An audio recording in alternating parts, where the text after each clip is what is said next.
తీగ పువ్వు తెమ్మంటే మగరాయుడు, అరటి పువ్వు తెస్తాడు అడవి పురుషుడు.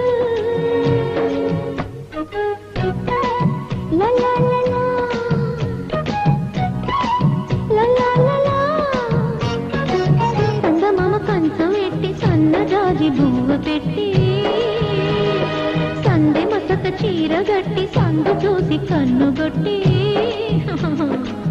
భద్రాద్రి రావులను పెళ్లి కొడుకోవాలా, సీతలు అంటే నేను మనం ఆడుకోవాలా, బెజవాడ కనక కొరకు బాసికాలు తేవాలా, బాసర్లో సరస్వతి పసుపు కుంకుమలు ఇవ్వాలా.